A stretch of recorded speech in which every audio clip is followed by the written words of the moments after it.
Welcome to World War II, Both Sides of the Wire, the podcast where we lift the lid, bust the myths, and explore the incredible history of the Second World War from the Allied and Axis perspectives. I'm Jesse Alexander, a public historian specializing in the history of the two world wars. And I am Matthias Strohn, German officer, professor of military studies, and author. In today's episode, we're going to talk about the plan everyone wishes had worked, the 20th of July plot to kill Hitler. Hi, Jesse, here again. Another week, another podcast. I keep saying that, I think that seems to be the slogan now.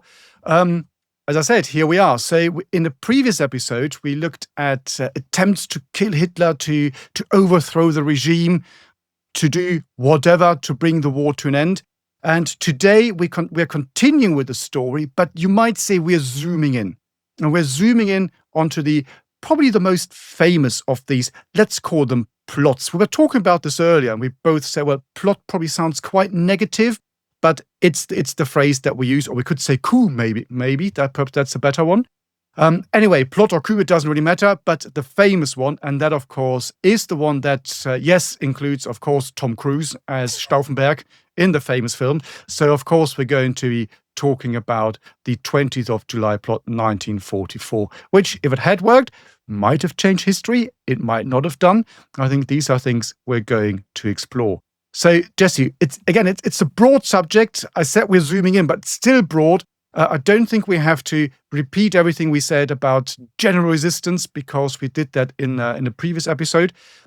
But where do we start? Where do you want to set us off from? All right, Matthias, I think what I'll do to get the ball rolling here is I'll say a word about some of the other kinds of resistance we talked about, but just a brief mention to kind of orient us, which included a little bit about military resistance that you talked about in this previous episode that we did about general German resistance. And then I'll say a word about let's say the more immediate push, the pressure that these conspirators or resistors within the military felt, and what helped motivate them, in addition to obviously opposing Hitler's plans. So we know that there's not one single kind of organized resistance movement in Germany. There's all sorts of different ones spanning all across the political spectrum, individuals, communists, individual artists. We talked about last time a few of them, and so on and so forth. University students, whoever. Some of them are doing significant things. Some of them are doing things that are more symbolic, like giving out pamphlets. But the military is in a position to do some significant things. In a dictatorship, if you want to change something quickly, you're probably going to have the guys with guns in your hands, or at least a whole bunch of them on your side. And that really gives the military a sort of a unique role in the potential for their resistance. And that's, I think, why there's so much attention that falls on this so-called July plot, because it's the only real time that something really concrete could have happened. The rest is very interesting history. It's very important ethically, morally, symbolically. But this is where the rubber meets the road, where guys with guns decide they don't like what's happening. That's how you get a coup d'etat to work, essentially. Now, there had been military figures who opposed Hitler and even tried to assassinate him several times in the pre-war and early war years, and you mentioned some of those examples in our previous episode.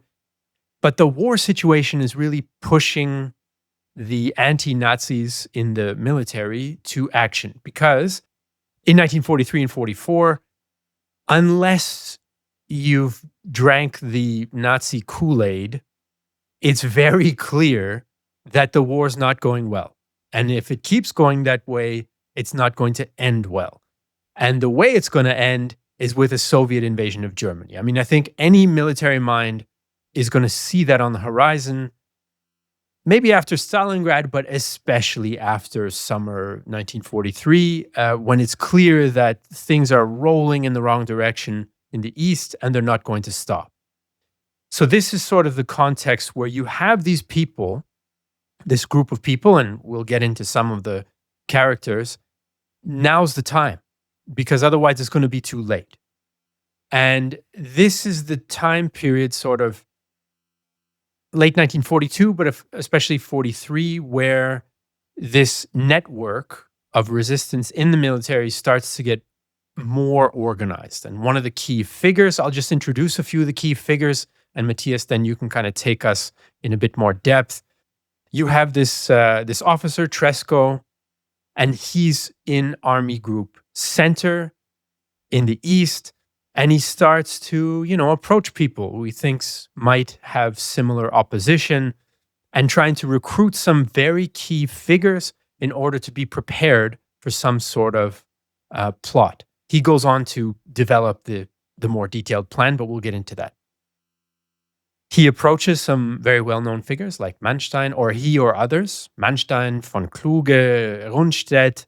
They don't join, but there are a bunch of other very high-ranking officers who do eventually join.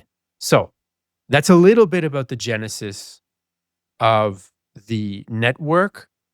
Do you want to take us into what kind of people these are? A couple more examples, what their motivations are, and how they came to oppose the Nazis? I mean, I think that's another part of laying out the context before the actual bombing starts. I mean, every aspect you've mentioned and every kind of snippet you've just thrown at me is enough for probably 10 podcasts all by themselves. Well, dear listeners, as usual, don't worry. And that's without the tangents, by the way. So, let's see where it takes us. Well, we're not going to do 10 episodes on this, but bear with us because, as everything, it is highly fascinating. Otherwise, we wouldn't be talking about this. And of course, everything is related, as always. Well, that's the fascinating thing about history, isn't it? We could just take now the 20th of July, talk very, very specifically about the actions and the people there. But I don't think we do the people and also the event justice. So let's rewind a little bit. And you already said this. So the situation has changed. So from 1942, 1943 onwards, particularly 1944, everyone can see the war is lost for Germany. There is no hope. And this is really interesting because when you look at when they decide to have a go at trying to kill Hitler, it is, of course, we've said the date, you probably all know this already, the 20th of July. So what has happened in the immediate period running up to the 20th of July? Well, two big events, of course. The first one is the 6th of June, that's D-Day. So things are not going all that well for the Germans in the West. But one thing that people quite often forget about and don't talk about, because it's more or less written out of, I wouldn't say history, but out of the Western consciousness, you might say, is, of course, what goes on the Eastern Front. And that is Operation Bagration. Again, we talked about these things in the previous podcast, but this to the Germans in June, July 1944 perhaps is the bigger shock, because within a few months, an entire army group is destroyed. And this is the biggest defeat Germany has ever suffered to the stage military in its entire history. So it's really, really a big one. And when you look at what these plotters say, they actually say we need to wait a little longer. We need to wait until it's really, really clear to everybody that Germany has lost the war. If we go too early, the people, the population, people back in Germany will create a story similar to the end of the First World War. So Germany is still reasonably victorious. It hasn't been defeated yet. It's still fighting in France or standing in France before D-Day. It's still within Russian territory. So if you try to kill Hitler now, people will say, you know what, this is another step in the back, just like 1918. So you have to wait. And this is one of the main reasons why they wait so long. I mean, there's some other reasons that's more about technical practicalities, how and when do you actually kill Hitler. But in a way, the timing really, really works for them. And when you look at these people in this plot, the majority of them are, of course, from a military background. And that means they understand the military situation. You already mentioned one of these people, Henning von Tresco. He's the driver, you might say. You already said where he works at a particular time. He's an Army Group Center, so he is on the Eastern Front. He has had a very interesting military career. So he fights in the First World War. He then, after the First World War, joins the Infantry Regiment Number 9 in Potsdam. That might mean something to some people. It might not. In the German context of that particular time, this is really important. because Infantry Regiment Number 9 from Potsdam stands in the tradition of the German Guards, of the Prussian Guards. So if you wanted to make a career in that particular regiment, you really had to be from the aristocracy. Like Henning von, that's the symbol, the sign that he's a member of the aristocracy, Tresco, so he fits that particular bill. Not only is he a member of the aristocracy, not only is he in that regiment, he also marries the daughter of Erich von Falkenhayn. Erich von Falkenhayn had been the chief of the general staff, so to speak, of the German army in the First World War from 1914 to 1916, very famously linked to the Battle of Verdun. Not our podcast, listen to our sister podcast if you're interested in all of that. But you can see there's a very interesting link and mix with and into, let's call it German high society. And of course, he is a proper Prussian conservative. That means that he does not really subscribe to these whole ideas of Nazism, because it is in the word, it's National Socialism. Quite often we tend to forget about the second part of this word. So the old elites were more or less being driven out by the Nazis, by Hitler, even in the military. So in 1943, 1944, a number of changes come in, trying to push the old elite out and get the new elite in, which of course is the hardened frontline National Socialist officer and soldier. So you can see internally there's some interesting developments as well. And he fits this bill of the traditionalist very, very well. And of course, most of the other people, not all of them, but most of the other people that then become famous, von Heften, von Stauffenberg, you can see lots of fonts in the names there, they fit that particular bill. We need to look at all these individuals in a minute and basically drill a bit deeper into this and why they have change of views and all that, but I'm just throwing this out there as a general introduction. However, you also have a non-military aspect to this coup.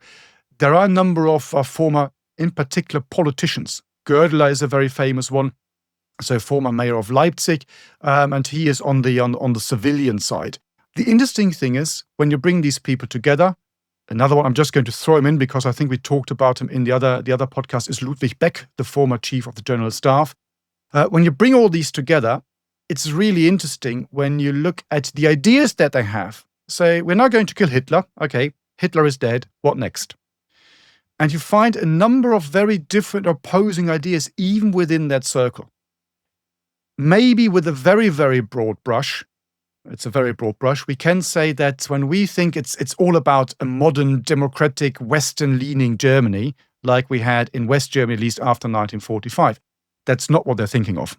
They are thinking of a very traditional, going back to perhaps to some sort of imperial period, a very strong Germany, that still survives within its boundaries of perhaps 1939, perhaps even 1940, so keeping the Polish territory. The internal situation would have been very different. So no democracy, but some sort of system that you had maybe during the imperial period. Again, there are all sorts of different ideas floating around. So it would have been really interesting if the coup had worked, Hitler is dead, they overthrow the government, to see what the next step would have been if they had been given a free hand, of course, which of course they hadn't, because the Western allies, or the allies on the whole, have a say in all these things as well. So Jesse, what is it that the allies think about a German surrender, working together with the German resistance groups and all that? Another big one. Well, I think by this point, okay, we're going to have to unpack a bunch of stuff here because we've got a few, as the Germans would say, Baustellen already. So we've got a few construction projects that we've opened up just in passing. I mean, we're not going to become a debating society. Matthias and I get along great, and we're here to discuss. I do have a different view about the importance and meaning of the word socialist in National Socialist. North Korea's calls itself democratic. It's not really a democracy. Sometimes these terms are a little bit multifaceted, let's say. But the point that you were making, Matthias, and that I agree with, is that you have this cultural, class, and ideological difference, right? So you have the Nazi Party that's now running the show in the country, and they don't care if you're a von whoever. They care about what you can do for the party. Now, that's a bit of an oversimplification because, of course, if you're a very good military officer, you will get commands, you will have influence, you will have a lot of prestige and so on. But they are the newcomers. They are the ruffians. They're led by a former corporal who doesn't fit any of the previous ideas that this Prussian sort of Junker class, as they're called, military and landowning class from Prussia and other parts, mostly in the east of Germany. So he doesn't share some of their values. The extreme nationalism and desire to expand Germany's borders, yeah, actually, they're on board with that. But a lot of the way it's done, the propaganda, the types of violence against civilians, this doesn't fit with what these more conservative aristocratic nationalists see as their values, right? So this is kind of a baked-in culture and class difference that predisposes them to not be huge fans of the Nazis, although some aristocrats were, of course. There were, though, some who didn't quite fit this mold. There were some who were more democratically minded. Some say that Stauffenberg at some point even had some indirect contact to the German communists in the spring of 44 to see if maybe, which shows great pragmatism on his part, if that's true. I'm not deep enough into the topic I read that there are some who believe he had some contacts.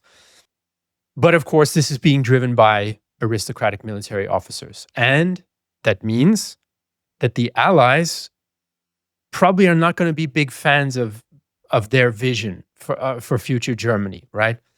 Now, it doesn't mean they all have the same vision. Some of them want to go back to the 1914 boundaries. Basically, none of them would want a peace deal to have Germany pay reparations. Many of them would like to keep Greater Germany, as in keep Austria, keep Alsace-Lorraine, keep the Sudetenland, plus keep annexed Polish territory, or maybe even all of Poland should be annexed. So there are some even think, hey, maybe we should get back some of those African colonies that Germany had before 1918. In any case, I think it's fair to say the general consensus is that Germany should be bigger and should have a dominant role in Europe and be in a position to be a very significant power in Europe. Stauffenberg himself, although in a way he's kind of a hero, that's a problematic word, but he did something extremely admirable, let's say. Even him, in 1939, he wrote, we should systematically colonize Poland, right? So you can see that they're not liberal Democrats in general, and they have these views about Germany. And that's probably why it would have been very tough to get the Allies, the Western Allies even, on board. Because, the ship has sailed almost at this stage. The Allies are not interested in sort of allowing a greater Germany to continue to exist or allowing a powerful Germany to continue on. Maybe if you'd surveyed the Allies in 1952, they might have said, oh yeah, back then maybe. But that situation was different because then the Soviet threat was the main threat. I think in 1943, 44, you would have been hard-pressed really to convince the Allies that sure, a giant Germany with annexed pieces should continue to exist.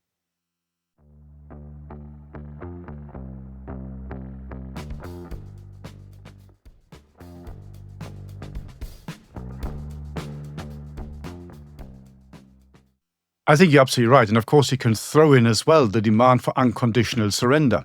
Yes. Because that was there. So whatever these people in Germany sitting in their back rooms and plotting and thinking of this great future for the surviving greater Germany, whatever ideas they had, well, the moment this hits reality, of course, well, that's pretty much over. They're actually, there's proof, and we know that some of these people through their channels, through Sweden and Switzerland, actually approached in particular the Western Allies and said, what would happen if we were to kill Hitler, if Hitler was dead, were dead? say, what's going to happen? And so the Allies say, well, it's still unconditional surrender because that's what we agreed upon because, well, you're a bunch of Nazis and you need to be defeated. So it is quite interesting. So they're sitting in their little bubble, you might say, coming up with all these great plans. The question is, if it had happened, would the Allies have been willing to negotiate?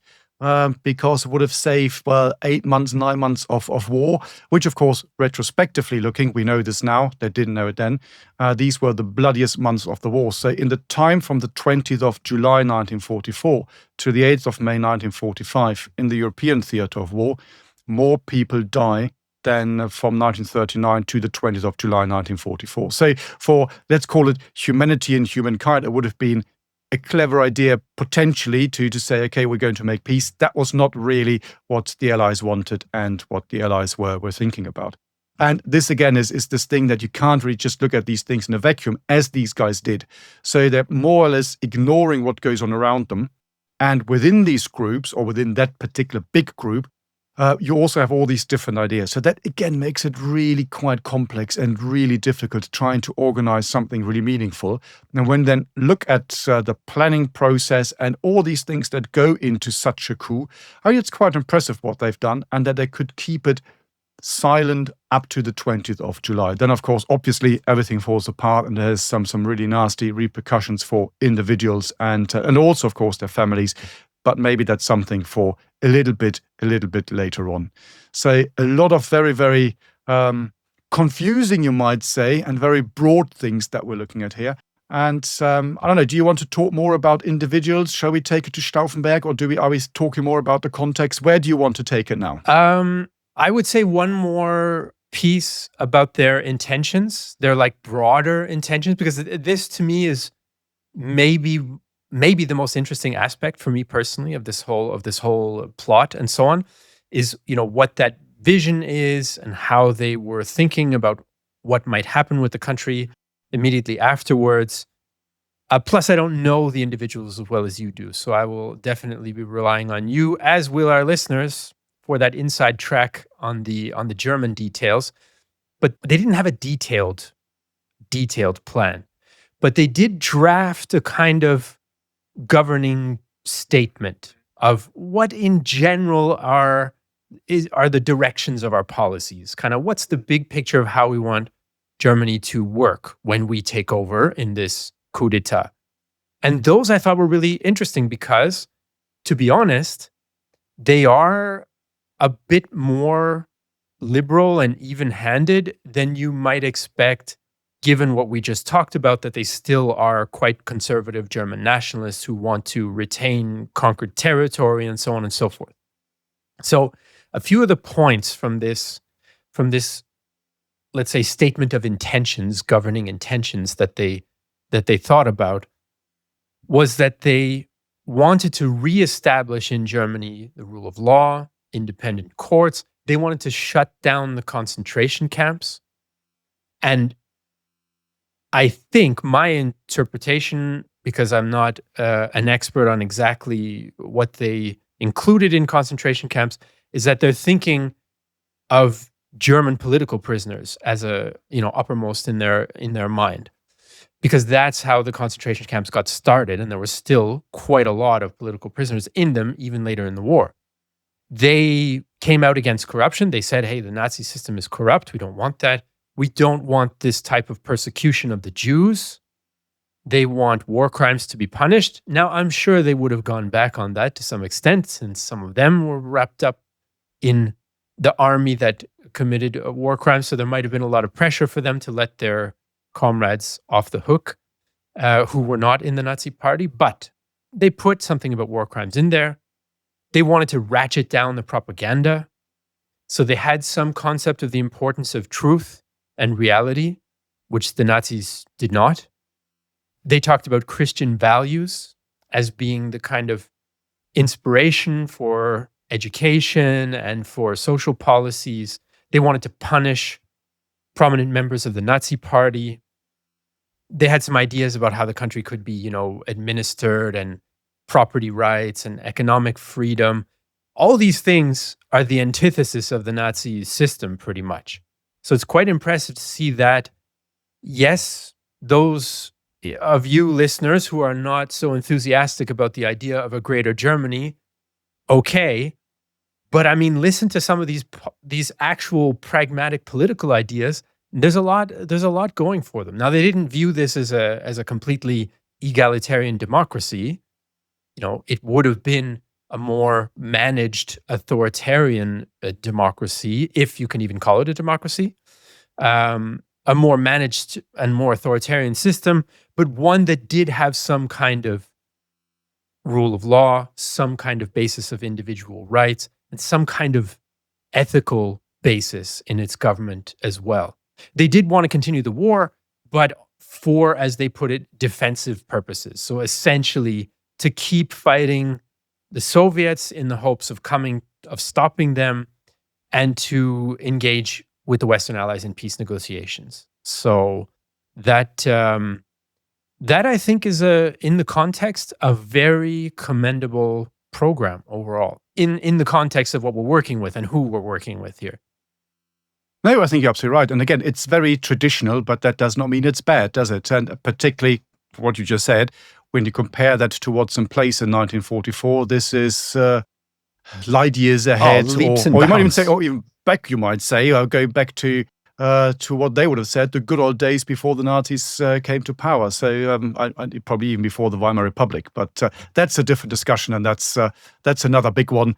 But I think that's the important thing, isn't it? Just because they're conservative and all this, it does not mean, well, again, that they're bad or evil. When they have some really, really, what's the right word? Genuine, good, whatever it is, ideas, and rewinding the clock and making sure that Germany again is a state where the rule of law is actually applied, which of course is one of the problems. Here's another tangent, dear listeners. Which of course is one of the problems that you find in the Nazi state all the way through, because the Nazi state is, per definition, a state in which the rule of law applies, because no courts were shut down, the courts continued to operate, and you might say it's a very clever application of democracy. And Hitler actually writes about this and talks about this. He said, well, what you need to do is you need to undermine the system, not by trying to destroy it, but by undermining it, by infiltrating it, and then just use democratic processes. And that makes perfect sense. So you're the ruling party. That means you pass the law. That means something, whatever it is, suddenly becomes the law. And whether it's good or bad, if you are a policeman, you apply the law, whatever the law really is. And that's the struggle here, isn't it? That's also the struggle that a lot of people in those days found themselves under, particularly when it's a gray zone. It's of course, it's very obvious and clear when you go to Kommissarbefehl and things that happen on the Eastern Front, and you say, well, every thinking normal human being says, you know what, this is plain wrong. So we can't just go around shooting commissars, making sure all the Jews get killed. But then, of course, rewind again, and that's not supposed to be an apology, but just trying to understand why some people, at least, who you might say were not diehard Nazis, were actually doing all these things. Because if you are an 18-year-old conscript, you've grown up in a system like this, you're sent, for example, to the Eastern Front, and you're told to shoot someone, and people say, well, I don't want to do this. Well, it's the law. It's perfectly okay. Well, here's the letter signed by Hitler or the Supreme Command of the Armed Forces. It is, in inverted commas, dear listeners, you know what I mean, it is okay to do so. That takes probably some of the burden that you otherwise carry with you. Why have I done this? Off, because you know what? It comes back to this usual thing, I was just obeying orders. Which, of course, even to continue with a little tangent here, which even in German military law at that time did not hold water. So all these people saying after 1945 in the courts, I was just obeying orders. Well, that is fine, because that's what the military law states. You have to obey an order. You are not responsible for whatever happens. Responsibility lies with the person who gives the order. However, what everybody conveniently forgot to mention is that there's a second part to this particular law, and this states, however, if you're ordered to commit a crime, you must not carry out that order, otherwise you will be held responsible. That, of course, gets dropped afterwards quite nicely and conveniently when people are trying to make excuses. So here's the first little tangent, or perhaps a big one, into military law, dear listeners. Maybe I'm just trying to get it back, because otherwise I don't know where we end up. So let's go back, and let's go back to Stauffenberg, the 20th of July, and all these people. So where are we going now, Jesse? Are we going to go individuals and talk about them? Are we talking more about whatever? Where do you want to take it? No, I think it makes sense to get into the individuals. There is a link, I think, to the tangent in a way that you just had. I do think that there is a concept. I feel like I've come across this concept. I forget exactly what it's called. I think it's something like legalism in the context of establishing dictatorships, that you sort of maintain this facade of the legal system. And we've heard some infamous dictators of today also say, well, we'll have to look at the laws and we'll just apply the laws. And the law happens to be applied in the way that the dictator feels like each and every time, right? Or it's only applied to certain people who are politically inconvenient and never applied to others. So laws can be like Play-Doh or like putty, right? You can make them do all sorts of things if that's the reality beneath the facade. So, on the topic of formalities, the conspirators here, our network of military opponents, resistance, they actually came up with a list of ministers, and General Beck was going to be the head of state, which is quite an interesting. He's a former chief of the general staff from 1938 to 1939-ish, I think. So he's one of those key personalities, along with Tresco, who we mentioned, with Stauffenberg, who we mentioned. There are a few others. Most of them have fonts. Witzleben or Olbricht is also an important figure. But we should always be honest here. I don't spend my free time. I haven't worked on this topic that much. And Matthias is far better positioned than I, being a fan of the Prussian tradition, let's say. There's no Frederick the Great here, unfortunately, but there we are. No. But lots of fonts, lots of people who are also fans of Frederick the Great. Well, actually, there is one. I'll tell you the story in a second. Of course I will. All right. There is one. Go for it, Matthias. Give us the nitty-gritty German details. Who are these people, really, who are about to risk their lives? Well, first of all, let's very briefly return to Beck, who in many ways, you might say, in those days was the figurehead, the most prominent of the people who were thinking about killing Hitler. So today we all talk about Stauffenberg, obviously we do, and why. We'll get to that, dear listeners, if you don't know the story already. But in those days, the figurehead really in many ways was Beck, because he was, as you said, he was the chief of the general staff. He actually resigns in 1938. And that is after the Czechoslovakia crisis. So he's involved in those days in this plot to overthrow Hitler in 1938. Then Munich happens, and then it's all set on war. And he then steps down, interestingly enough, not necessarily because he says everything what's going on in the part of foreign policy is wrong, but because he says that what Hitler's trying to do is doing it too early. He says the army isn't ready. Everybody in those days in Germany thought that the war in the East would happen. So everyone wanted to get the Eastern territories back. So Poland, the seasoned state, as they call it. So once Germany is strong enough again, you invade and there will be no more Poland. That is something that everybody agreed to. It's just the way how you achieve this. So interesting when you look at Beck, then he resigns and basically becomes a pensioner to then be brought back into this particular circle here. So really interesting what happens to him. And we could jump forward and talk about what happens to him afterwards, but maybe we leave that till the end. And yes, you're absolutely right. Particularly when you are in the German military, you have to deal with Stauffenberg, with the 20th of July plot. You can't, even if you wanted to, you can't avoid it. There is, in the military, there is something that's called political education, which has to be done every single year. I do that a lot. So giving lectures, giving talks, doing all sorts of things. And one recurring theme is the 20th of July plot. Because to to Germany, to modern Germany, it's so fundamental. And I think the idea behind that really is that to show to the world, but also to Germany and Germans, it and themselves, that there was another Germany. And that, of course, is the crucial thing here. And there is, so Treschow and Stauffenberg, they talk about this and they say, well, it doesn't really matter what happens, whether we succeed or not. The important thing is to show to the world that there is another Germany and that we've tried to change things for the better. I even have a quote from Treschow saying exactly there we go, that. There we are. Do you want to read it to us? You want me to throw it in right now? Absolutely. Just for the spice? Give us the exact wording, yes. Right. So at some point, Stauffenberg and Treschow are communicating in the lead up to the summer of 44. And Stauffenberg seems to have a moment where he says, maybe this isn't going to change anything in the end, right? Or it might fail or whatever. And Treschow responds with what I thought was a pretty significant few lines, and I'll read them for you now. The assassination must be attempted, whatever the cost. Even if it fails, we must take action in Berlin, for the practical purpose no longer matters. What matters now is that the German resistance movement must take the plunge before the eyes of the world and of history.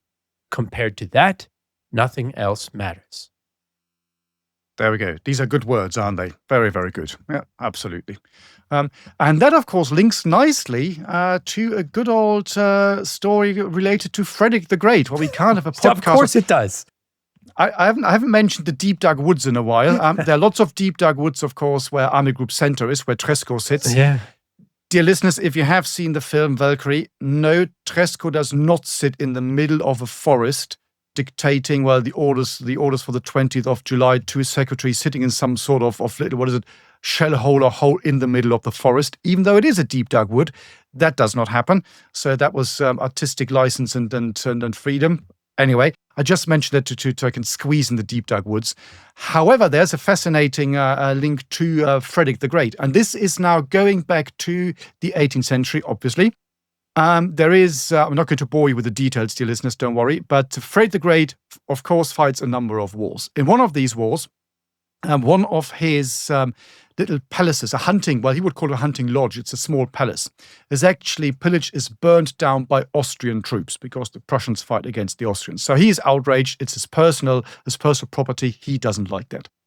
At a later stage, the Austrians then the Prussians seize an Austrian small little palace, and he orders the general who's in charge there, a chap called von der Marwitz, to burn this down as well in retaliation. And this general refuses, and he says, I'm not doing this because, well, there is no military need for this. This is a silly idea. Frederick the Great says, you do it now. He says, no, I'm not doing this. He said, you do it now or you'll be relieved of your command. At which stage the general takes his head, throws it on the floor and says, my liege, I take my leave, and walks off and bimbles back to his little country manor house in Friedersdorf, which is just to the east of Berlin, 50, 60 kilometers to the east of Berlin.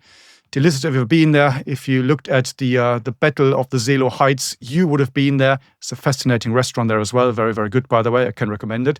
Which is run by the probably great, I'm not quite sure how many greats, son of that von der Marwitz, because they're still in the area. I've been to that restaurant. I did not know that. There we go. And if you go, there's a small little church there as well. It's a small little village. You go into that church and you still see the headstone from von der Marwitz of Frederick the Great's time. And on his headstone, it says, here lies von der Marwitz, a Prussian cavalry general. He then states and says he chose dishonor where obedience did not bring, where loyalty did not bring honor, which I think is quite good because that sends out this message. So why should I obey a nonsense order when it's not an honorable thing to do? And why I'm mentioning this is because this statement and this story, which was known in Germany up to 1945 by everybody, that I think was even taught at school probably, a very, very famous story. And the number of times the people from the 20th of July plot, they actually say, well, here's the von der Marwitz story. This is what we're doing. So what we're doing, yes, we know it's not quite right because we're going to kill people. However, if we don't do this, then we're going to have a bigger problem.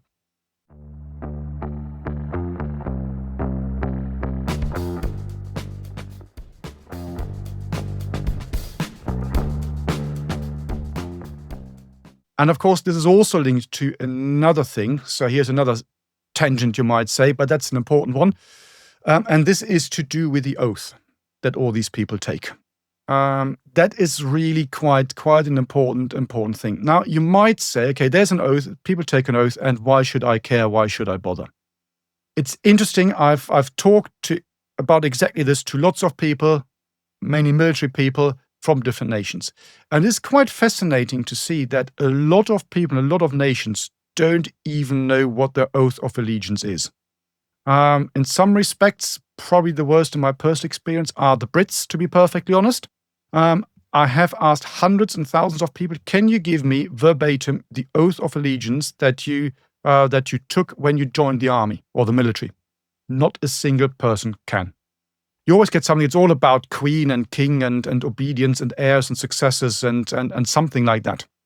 That is it.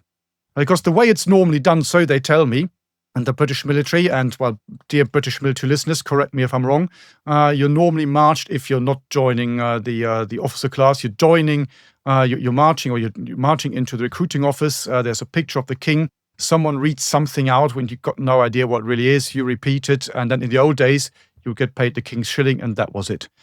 Now, modern times, if you join the army, at least for example, Santos, the military officer, the officer academy, what normally happens is, not always, but normally is that when you're completely tired and come back from some sort of exercise, someone walks into the lecture theatre, reads something out, repeat it, and then it's done. It's quite an extreme case, and I'm mentioning this because in other nations, it's fundamentally different. And in the German case, even today, the oath is the most important thing. Taking the oath is the most important thing you will do while you're in uniform. The event, even today, is a huge one. So normally it happens at the end of basic training. And if you're in a bigger unit, you will have the marching bands come in. You might have the Guards Battalion if you do it in Berlin. If you do it in Berlin, quite often they actually do it on the 20th of July now. Again, to show this link between modern Germany and the plot. You might have speakers. If you do it in Berlin on the 20th of July, normally someone related to the Stauffenberg family. It's a really, really big event. The families are invited because it shows the connection between the army, you as an individual, but also the state. And every, in this case, German now, soldier, and by that I mean every military personnel. I still use the German designation. In the German designation, soldier means military personnel, not just from the army. You can wake them up in the middle of the night, these days also her, wake them up in the middle of the night, and they will be able to give you word by word the oath that they took. It's hammered into your brain. It's really, really important. And of course, the oath has changed. I'm not quite sure if you want me to give the one now. It's probably a bit boring if I do it. If I just blah German stuff at you, probably not necessary. But what you do find, of course, the oath has changed. And the modern oath is all about protecting the right and the freedom of the German people. So it's linked very clearly to the people and to the state. Whereas, of course, during the Third Reich, it was very, very different. In 1934, Hindenburg just dies. Hitler is now the chancellor. He also, because there is no new president, so he's the Führer, the leader and chancellor. The oath changes, and every person in uniform swears a personal oath to Hitler. So the wording goes something like this. Don't quote me on this. I don't have the exact word in front of me. So I swear by God this holy oath that I will loyally or unconditionally, actually says, obey the Führer and Reichskanzler Adolf Hitler, and that I will always be willing to sacrifice my life for this oath.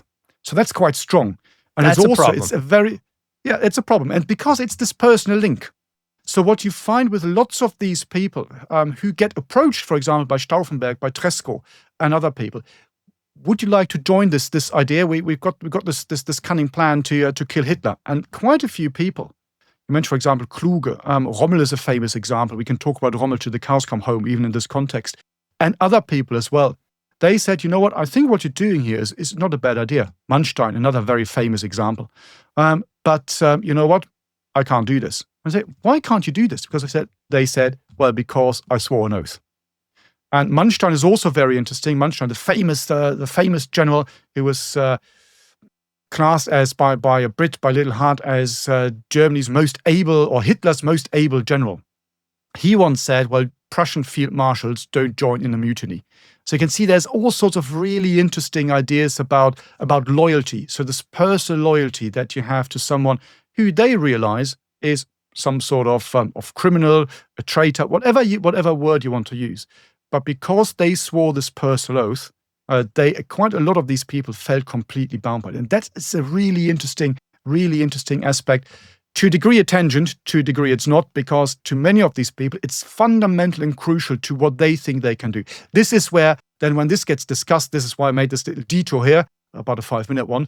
This is where this von der Marwitz story, for example, comes in, when people say, I can't do this because, well, this is silly. So, no, well, obedience does not bring honor. So be disobedient, because this is what you need to do in a situation like this. So really quite interesting, fascinating. And as I said, having really deep repercussions, particularly in this case, of course, into the German army of today, or the German military, where the oath is very, very different. So today, for example, my oath says that if something like Hitler were ever to happen again, I would be obliged to do something against that. That's what the oath, not verbatim, but says, but that's what the oath implies. So, of course, a lesson learned from 1945. And now I've completely lost my train of thought, because I've been rambling for quite some time. Right. I've got no idea where I was going with this. So, Jesse, well, put us back on track. I've got no idea where we are now. I'll do my best. No, there are a couple of things in there that I think are really interesting, and they're sort of tangents, but they're also sort of part of the reason why this is such an important historical event, and why it's worth talking about and exploring, even though it failed, even though most Germans did not participate in it, even though it can be argued most Germans may not have even supported it, et cetera, et cetera. It has this meaning embedded in it because of these concepts. I do think oaths, they're a bit of a double-edged sword sometimes, because if they don't go along with something else, a value system that people really believe in or understand or have kind of internalized individually, but also as a community, then they're just words, right? So I think you need both of those elements to make an oath that is meant to preserve something worth preserving, something democratic, something morally good, that you need to have that other side as well, that culture, that civic responsibility that goes along with it. Because in theory, a dictator could come along, as they often do, and associate himself with the country. Well, the future of this nation is incorporated in me. The will and good, what's good for the nation is what I represent. And then they can twist an oath that might have been written and meant, maybe at the time it was written, differently. So there's a whole bunch of different kind of ingredients in there. One of the things that I also was struck by in the quote that I read out from Tresco, but also your example of the Marwitz headstone, is the importance of history as a moral compass. Now, that can be used and abused. History as moral lessons is a very debatable type of idea. There's no question about that. But I do think that given that history gets used so much to justify bad stuff, to justify wars, to justify genocides, people will say, oh yeah, but historically this land is ours, so of course it's okay if we invade and kill whoever's living on it now, and so on and so forth. I like to see people using history as a moral compass in the right direction, to say, history shows, it weighs on me. I want to be remembered beyond my mortal days. That means something to me, what history will think of me. And therefore, I'm going to try to act in a way that I think is moral and ethical because of that, rather than saying history allows me to do immoral things, which is an argument that you hear in the news today sometimes. That's very true. So I like those concepts. I think they're important. To me, they're tangents, but they're tangents that do a boomerang right back to the heart of the issue. Exactly. The question before us now, dear listeners and Matthias, is that we are 45 minutes into this episode. We're on the cusp of getting to the action, of looking at the protagonists and then seeing how does this play out? How does the plan supposed to work? How does it go wrong? And what happens to them all?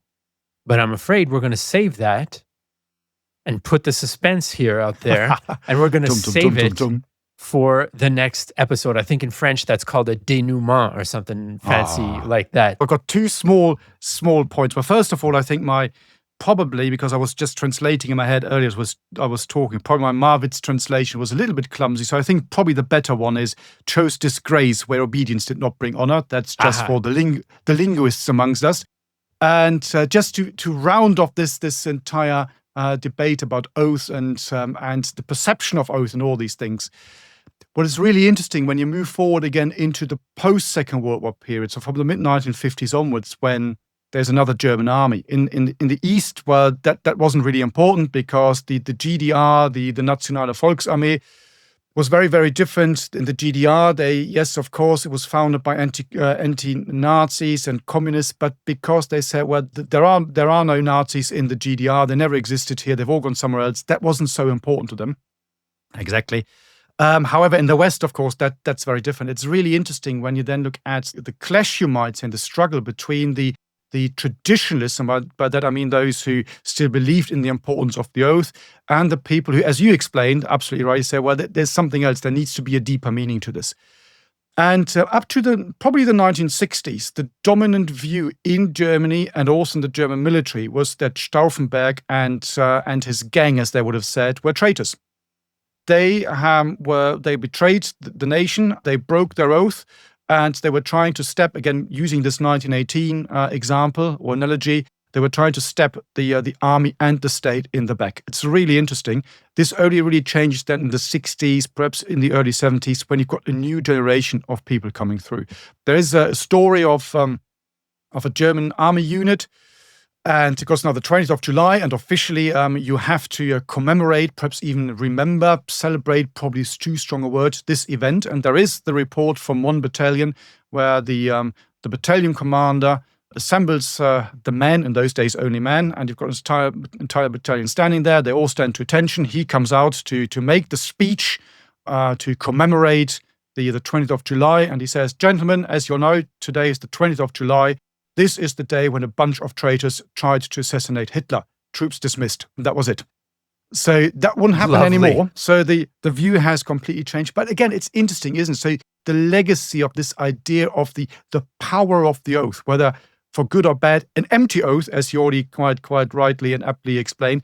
But it's really interesting what this meant to those people, because it really sets the seed for obviously what we're going to be talking about now in the next episode.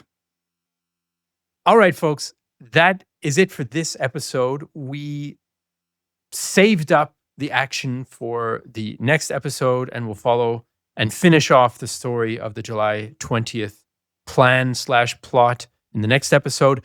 If you like what you hear on our podcast, of course, you can support us directly by becoming a part of our community. You can do that at bothsidesofthewire.com. We have some exclusive content there that you don't have access to in the normal episodes. That's in our war room. You can have a free trial of that by using the code DeepDarkWoods.